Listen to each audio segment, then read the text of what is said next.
大家好，我係正經飛笑啊。有好幾日冇更新視頻啦，今次我哋嚟講一講美國政府又停擺咗啦，究竟係咩原因呢？係啦，我哋先嚟直接講一講嘅原因。美國聯邦政府停擺係美國政治體制中兩黨鬥爭嘅必然產物啊。截至2025年11月，最近一次停擺呢已經發生喺停擺係發生喺2025年嘅10月1號至11月9號啊，咁即係已經發生咗40幾日啦。我哋嚟講講佢嘅直接原因啦。因為美國聯邦政府咧每個財年咧於9月30號結束嘅。當國會唔可以喺10月1號0點之前咧通過下一年嘅財政支出法案咧，咁政府咧或者部分政府機構咧將會就會停止運行㗎啦。咁2025年嘅9月30號咧，美國國會參議院先後就否決咗兩黨撥款嘅法案，導致咗當地時間10月1號0點美國聯邦政府咧再次關門啦。我哋講講佢嘅深層原因共和同民主兩黨咧喺醫保補貼嘅問題上面咧存在咗根本嘅分歧。兩黨要求延長呢個平價嘅醫療法案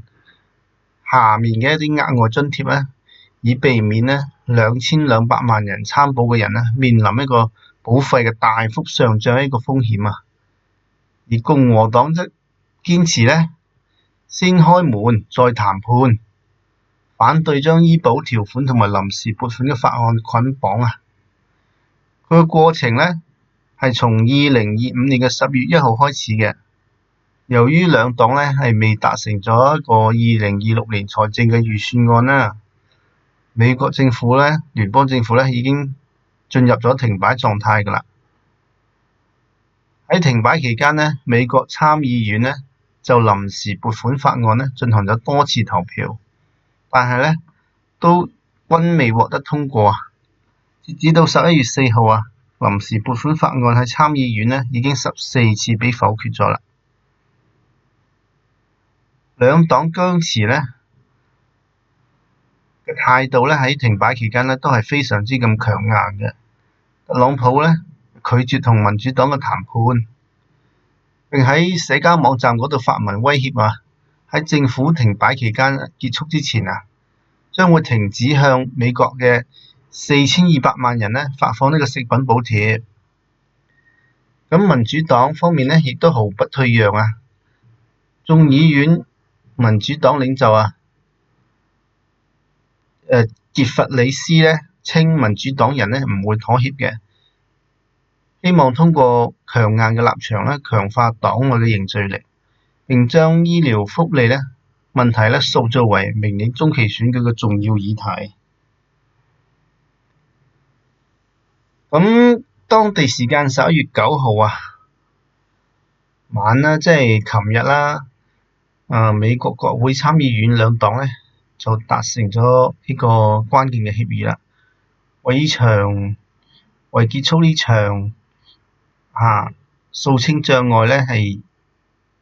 提供咗一啲必要嘅關鍵嘅因素啦。參議院達成咗協議，將政府嘅資金延長到2026年嘅1月30號。同時會打包3項全年嘅撥款法案，覆蓋軍事建設啦、退伍軍人啦、事務等關鍵領域嘅。作為一個妥協民主黨放棄咗立即延長平價醫療法案嘅訴求，換取參議院12月就呢件單獨投票嘅承諾。協議仲明確咁樣撤銷特朗普政府嘅聯邦僱員解僱嘅決定咁一啲後續嘅流程就係修正之後嘅撥款方案仍然需要經過眾議院嘅通過嘅，並將送俾特朗普總統係簽署嘅。呢個流程可能仲需要幾日嘅。咁如果法案順利通過並簽署聯邦機構將會逐步恢復運行㗎啦。拖欠嘅人工啊，同埋呢啲救濟資金呢，都有希望係陸續咁樣補發出嚟嘅。咁呢次美國聯邦政府呢，持續咗停擺已經超過咗40日㗎啦，打破咗2018年年底至2019年年初停擺咗35日嘅歷史紀錄啊！政府停擺帶俾美國社會帶嚟呢係好嚴重嘅負面影響嘅，包括呢航空業嘅癱瘓啦、民生保障嘅資金鏈斷裂啦、經濟增長受拖累等等啦。儘管呢啲臨時嘅協議係可以暫時咁緩解呢啲危機，但係喺兩黨嘅醫保政策啊、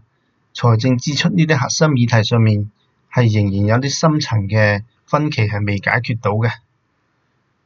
咁明年1月底前呢，如果冇辦法達成一個長期嘅預算共識呢，政府嘅停擺風險呢，亦都有可能係再次咁浮現嘅。咁呢篇報道呢，我哋講到呢度先。